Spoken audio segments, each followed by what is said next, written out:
everybody. Is this on? Can you guys hear me? In the back? Okay, cool. Hi, everyone. Hey, this is a lively crowd today. Hi. My name is Laura Golly. I work in marketing at Sun Path Products, and before that, I spent 3 years at Performance Designs, and I'm here doing a seminar today called Girls Can't Fly Parachutes.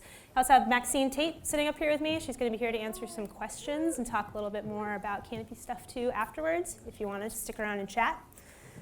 This seminar I originally developed with a really good friend of mine, Allison Ray. That's why I put her on here, and I felt like I just wanted to show a picture of us because she was a huge part in putting this seminar together, so I definitely can't claim all the credit. Okay, so girls can't fly parachutes. Has anybody ever heard those words at a drop zone or something like them? Raise your hands nice and high if you've ever heard that. Okay, awesome. So not awesome, but quite a lot of you have heard that before. Everybody now shut your eyes for me, because I'm not trying to call anyone out personally, but raise your hand if you believe that there is some validity to the idea that women can't fly parachutes. All right, you guys put your hands down, open your eyes. So a few of you definitely believe that. So anybody that raised your hand, if you would be willing to call out an idea, why do you think that women struggle with canopy flight? Just call them out. Yeah. Spatial awareness. Spatial awareness. Okay, what else? Confidence. All right. Anything else? Progression? Aggression. Okay, so maybe lack of aggression, or okay. Bad advice from other people. Bad advice from other people. Pressure. Okay. Anything else? Sorry? Downsizing too fast. Okay. Well, here's some. So we went out and did some interviews with people all over the world about why they think that women struggle with parachute flight. I'm going to skip that for a second. I'm actually going to start out by talking about just some statistics about women in skydiving, and then we'll move on. So in the BPA and the USPA, about 12 to 15% women.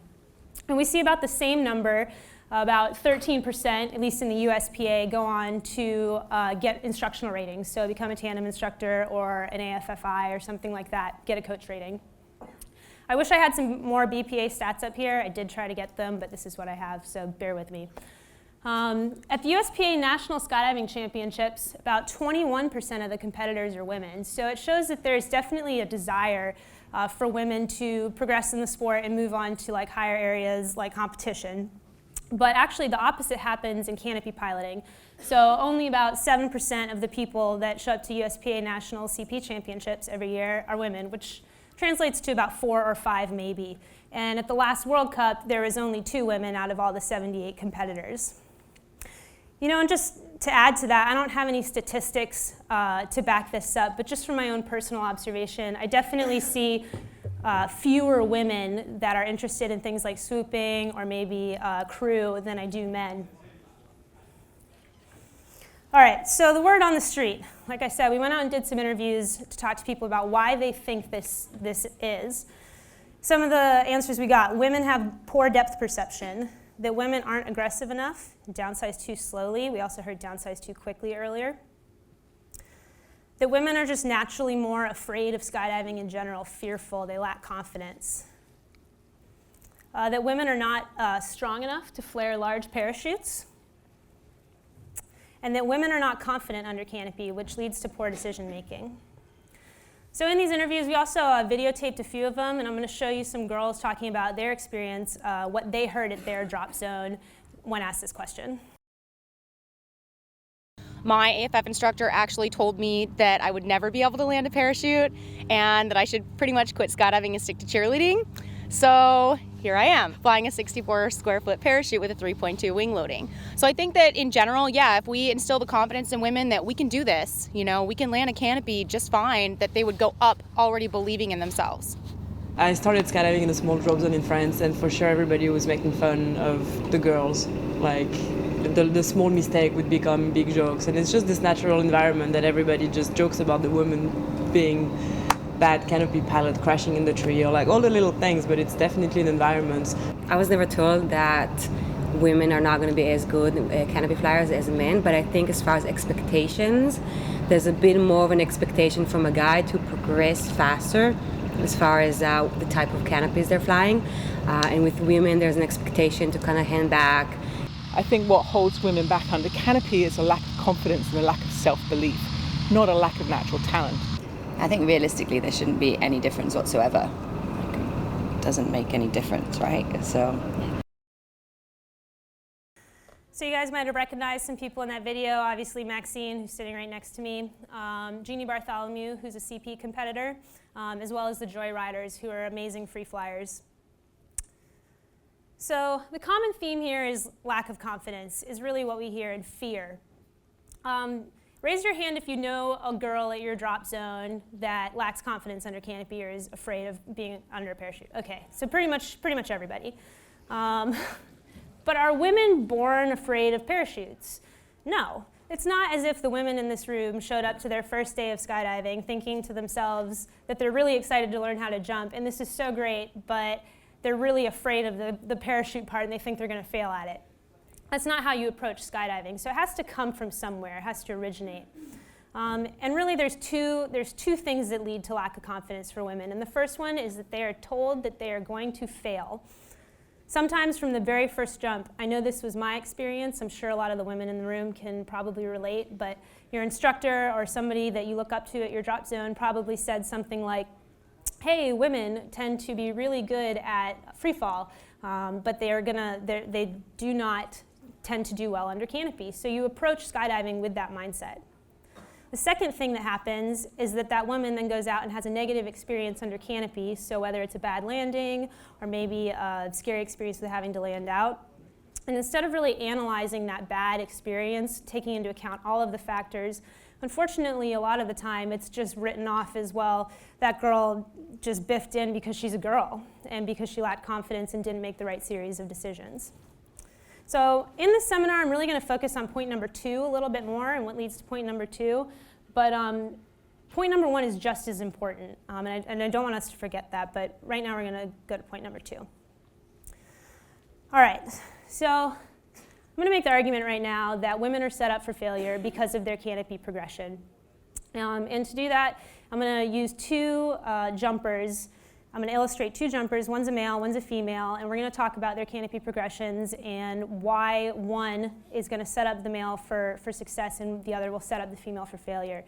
This is not a recommended progression. I'm not saying that you should do this. I'm just saying that this is something we see, I think, a little bit more in the United States is what we see this than we do over here. But so let's just walk through it. So typical 175-pound male, 80 kilos. I had to do the math on that this morning because I had no idea. Let's say that this student does jump number 1 to 40 on a series of navigators, student parachutes, large parachutes. And around 40 jumps, that male goes to his instructor and says, hey, I love skydiving. I am ready to invest and buy my first set of gear. What do you recommend I buy? And 9 times out of 10, the instructor is going to say, well, I think you should start somewhere around a 1-to-1 wing loading. So around a 1-to-1 wing loading puts that guy on a Sabre 2 210. Let's say or maybe a Pulse or something like that. So he does maybe 100, 150 jumps on that canopy, steps down to a Sabre 2 190. Same thing, he's going to stay on that for a little while and then step down to a 170. Put another 100, 150, maybe 200. It's going to vary. On a 150, go to the 135. Probably by somewhere around 650 jumps, be jumping a 135.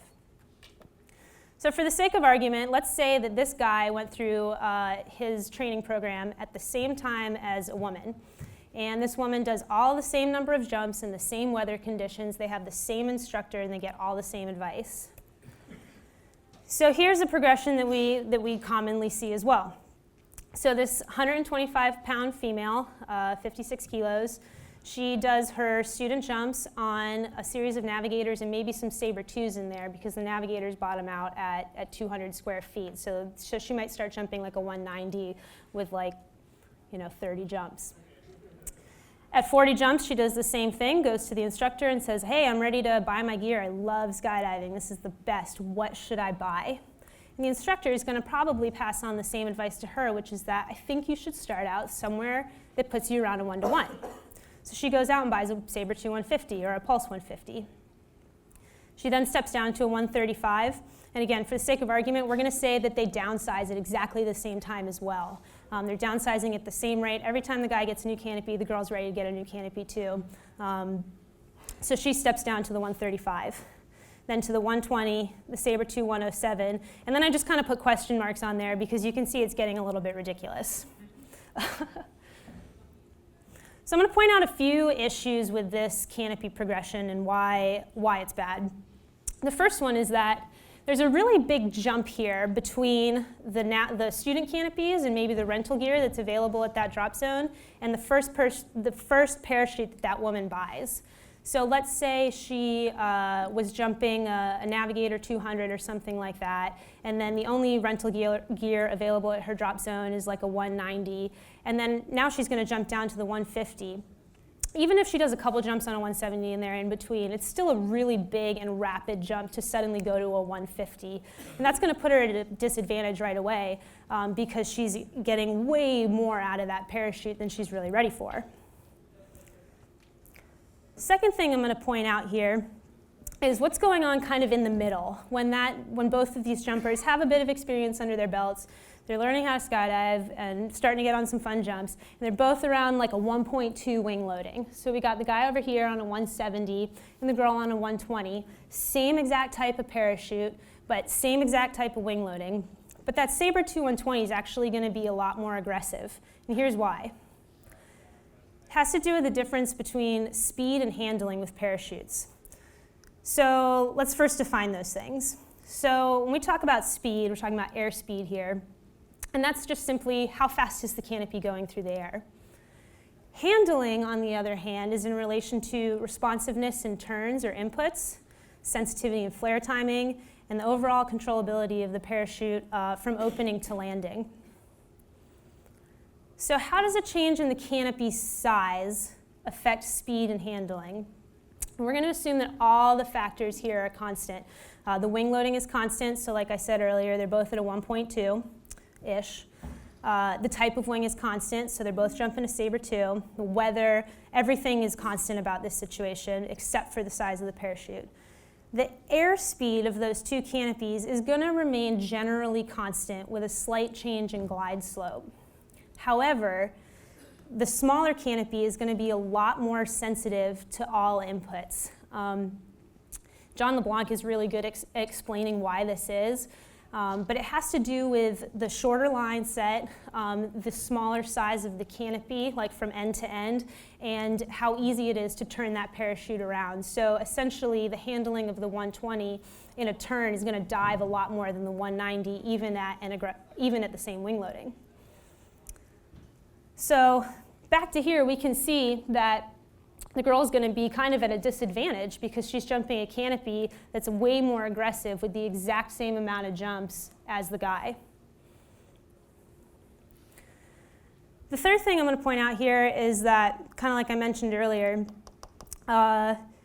if this girl is downsizing at the exact same jump numbers as the guy, nobody at the drop zone is probably saying, well, hey, you might want to like back off there, because people tend to look at downsizing like, oh, I have 400 jumps on this canopy, I'm ready to downsize, instead of being like, I can land into the wind, downwind, crosswind, I can flare uphill and downhill, I can land out. It's usually just I have a certain number of jumps on this canopy and I'm ready to go, yes. So this kind of illustrates the dangers of approaching downsizing from a jump number mentality, because you get led to a ridiculous conclusion if you're a lightweight person, to the point where you're going to be basically faced with the idea of jumping a really aggressive canopy, like maybe a Velocity 103, simply because parachutes like a Pulse or like a less aggressive canopy simply don't exist in these sizes.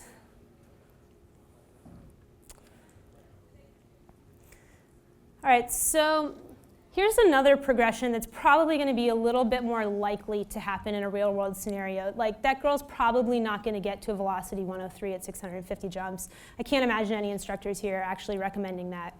But more than likely what's happening is that the girl steps down onto that 150 as she was told to by her instructor and stays there for a really long time. if the female starts on a parachute that's too small to begin with, so the 150 that's aggressive, and that's small, she probably had a negative experience with that. And so like, what's the desire to want to step down? Once you've learned how to fly that parachute, why would that girl then want to downsize any further? I'm not saying there's anything wrong with staying on a parachute for a really long time for your own personal reasons, like you just don't have any desire to downsize. But it does become a problem at the drop zone when the reason for not downsizing stems from fear. I'm going to show a video, another really quick video here with some ladies talking about their downsizing progression.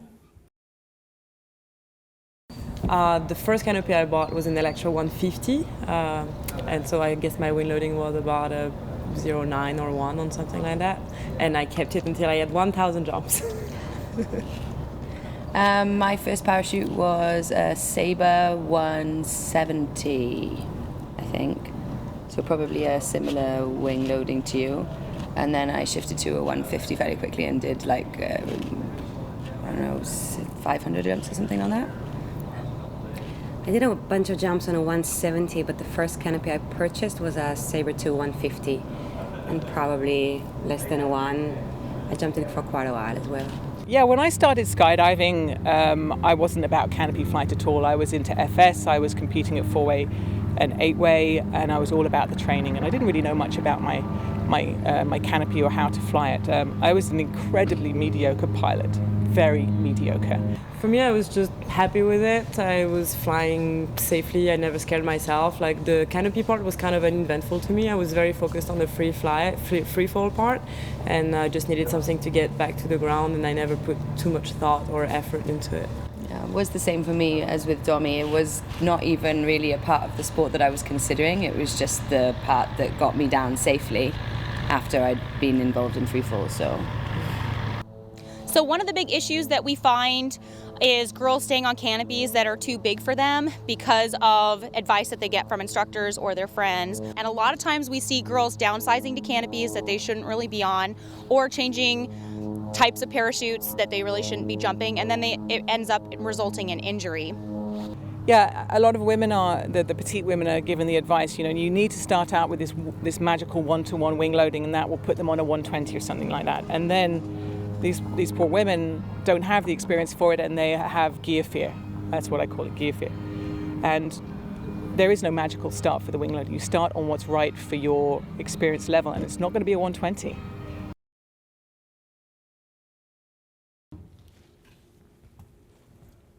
Just to be clear, Maxine's a really good canopy pilot. She's not mediocre. Yeah, so you saw some really awesome skydivers in that video talking about how they started on their first canopy and just kind of stayed there and never really moved on. And actually, all the joyriders now jump Valkyries. They've since decided to put a little bit more time and effort into their canopy skills, and they love it. And they say that they wish that they had started jumping those canopies or trying to progress to those canopies earlier, because it's really revolutionized the way that they look at their jumping. And I think a lot of women are in that position where they feel stuck where they are and don't necessarily want to go any further or continue development, because if they do and they fail and they biff in at their drop zone, it's a lot of the guys will look at it and honestly make fun of them. And that's a big problem. So these two things, the canopy progression and the environment at your drop zone, go hand in hand. So it's not that girls can't fly parachutes. It's really that smaller people tend to start out and progress to smaller canopies early on in their skydiving career. And those smaller canopies at any wing loading are more difficult and aggressive to fly. And because women make up the majority of smaller size jumpers in the sport, they're disproportionately challenged to jump wings that are beyond their experience level in comparison to men. Okay, so here's some considerations, some practical things. We did the seminar, like I said, last year at the PIA, and a lot of questions came up, and I just want to kind of address them now. So a lot of people said, well, if I start out at a lighter wing loading as a 125-pound girl, if I start out at like a 0.8, I'm going to be underloading that parachute. You guys, in practical terms, there is no such thing as underloading a parachute. You might not get the same performance out of the parachute that you would if it was in a certain wing loading. However, it is perfectly safe to jump a parachute at a light wing loading. I've seen tandem canopies fly with like 10-pound weights hung underneath them. All right, we hear that women can't flare and that there's a strength issue there, and that's why they struggle. And if that's the case for you or someone at your drop zone, I would really, instead of thinking that it's a strength thing, analyze the technique of the flare. Maxine was actually showing this to me yesterday. Women, or men and women, sometimes tend to flare here, which really isn't using all of the muscles in your arm, instead of flaring and punching down, which really activates everything in your back and shoulders. So if you're struggling with that, try a different flare technique, and that I think will definitely help you. Backing up under canopy is not a reason to downsize. There's a lot of women out there, lightweight people, because this is really about lightweight people, not about women, that say, I don't want to be backing up under canopy, so I'm going to get a smaller parachute. Well, first of all, there's no such thing as backing up under canopy. You might have a negative ground track, but you have forward airspeed. And what happens if the winds change and you've now downsized to be able to get penetration into the wind, but now you're in a situation that you have to land downwind and you're on a canopy that's already too small for your experience level, it can really backfire for you. So unfortunately, women or lightweight people may just not be able to jump in higher wind conditions. And honestly, if you're at an experience level that's somewhere between 0 and 500 jumps maybe, you should really think long and hard about whether or not you're willing to sacrifice your safety with a bigger canopy just for the sake of jumping in winds. It is okay to fly an aggressive type of wing at higher wing loading. So a lot of people will rule out the idea of a sidestep to a more aggressive wing at the same wing loading if they want more performance but maybe don't want to be loading their parachute as heavily. So let's say you're on a Sabre 2 135 and you want something a little bit more. You don't have to necessarily downsize. You can go to a Katana 135 even though you're lightly loading it. It's a perfectly safe thing to do, and it can be a really good tool for people to learn how to fly more aggressive wings at lighter wing loadings. There's always going to be people who are talented canopy pilots, and there's always going to be people who struggle, men and women. So if you're one of those naturally talented people that maybe didn't take the best progression and it turned out great for you, awesome. I'm super happy about that, and that's great. You are very lucky for that, and being talented at something is great, but it doesn't mean that it's necessarily the best advice to pass on to someone else at your drop zone. So if you got away with it, if you skipped some sizes, or if you had kind of an aggressive progression, it's not okay to then go to the new person at your drop zone or the new girl and be like, oh, hey, I did this. I'll sell you my old one. Do you want it? It's in my trunk. So just keep in mind that your experience isn't necessarily going to be the experience of others. A canopy progression is not just about downsizing. Like I mentioned earlier, it's okay to sidestep onto a different type of parachute, and it's a great tool. Also, I caution you against thinking that downsizing is the enemy. It's really not here. Downsizing is a great tool. It's a lot of fun when you're ready to do it. And like I said, canopy progression is not just about downsizing. It's about understanding all of your inputs, toggle inputs, riser inputs, harness inputs, especially when you get into smaller canopies, but it's not the enemy. Another thing that people asked is, what do we do about containers? Because small people have a hard time finding containers, especially when they're looking on the used market. And unfortunately, skydiving equipment is really built primarily for the average male jumper. That's what's going to be easy to find on the used market. And unfortunately, if you're in a position where you're a small person, or on the flip side, large people also have a hard time finding containers. But if you're in the position where you're looking at making a canopy choice based on the canopies that you can fit and the containers that you can find on the used market, I would seriously urge you to look into potentially purchasing a new container, because you shouldn't be making parachute decisions based on the availability of used gear. Also, there are student rigs out there that do work for small people. Like I said, I work at Sun Path, so if you want to talk about student gear for small people, let me know. I also got the question, what is a good progression for a small person? And I don't really have an answer to that. It depends on a lot of things. But a couple things that I'll point out here. So if you do have a small person maybe going through your AFF program at your drop zone or whatever program that you have, I would say to keep them on a student parachute for a while. Don't force them into jumping something like a Sabre 2 really early on, which is a more aggressive wing. Allow them to stay on some student wings, even if they're big, it's fine. And then maybe guide her to start jumping like a Pulse 190 at a 0.8. For her first canopy. And then when she's ready, or when that light person is ready to downsize, they've gone through a downsizing checklist, they can do everything on a proficiency card, and they feel confident and comfortable, and you feel confident in their abilities, then awesome, downsize, it's great. Go to the Pulse 170 or a Sabre 2 170, and when you're ready, downsize again, or sidestep, or do whatever you want. But you're gonna approach this whole process with a whole lot more confidence, because you're gonna have confidence from jump number 1, and you're gonna take a more natural progression. So the biggest things here, try to make that gap between those student canopies and the first canopy purchase smaller. Not 40 feet or 60 feet, but try to just make it a regular downsize if you're going to be going to getting your own first parachute.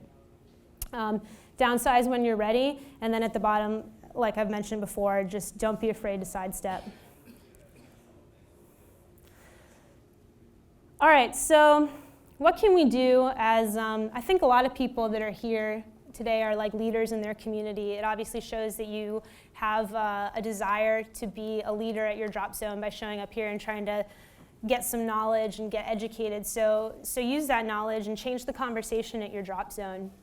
You know, if you hear people making fun of the girl that's like biffing in or eating it at your drop zone, like do not tolerate that. It's not doing anyone any good, especially because you're in the air with these people. You know, you have to fly patterns with everybody at your drop zone. You have to land with them. So be active and proactive, trying to spread some knowledge, and make sure that if someone is struggling with canopy piloting, it might just be a very simple fix. And if you don't know the answer, just point them to someone who does. If you are in the position where you're recommending parachutes to people, if you're an instructor, or even if you're just trying to make an evaluation of your own skills, you need to consider not just your skill level and your jump numbers and your type of parachute and maybe the regulations in your country's governing body, but also consider the jumper size. Like wing loading is one piece of information, but the size of the parachute and the size of the person tells you a completely different story as well. Bring coaching to your drop zone, or get some coaching. You saw Jeannie Bartholomew here. She's a great canopy coach. Maxine Tate here, who works for Flight 1, who's here. Great canopy coaching organization. And I'd be willing to bet there's a lot of great canopy coaches out there in the audience today. And then last of all, if you're in an area where maybe canopy coaching isn't available to you, or maybe it's just not all that important to you, and you don't, for whatever reason, you don't want to go through a course, that's okay. But maybe reference a downsizing checklist, or have some kind of reference that's telling you, giving you an accurate self-assessment of where you are in your progression, and can you really land into the wind, downwind, crosswind, up a hill, down a hill, etc. A lot of the canopy manufacturers have downsizing checklists available to download on their websites. So maybe go check those out and compare your skills to them and see where you're at. That's it. It's been really awesome to be here.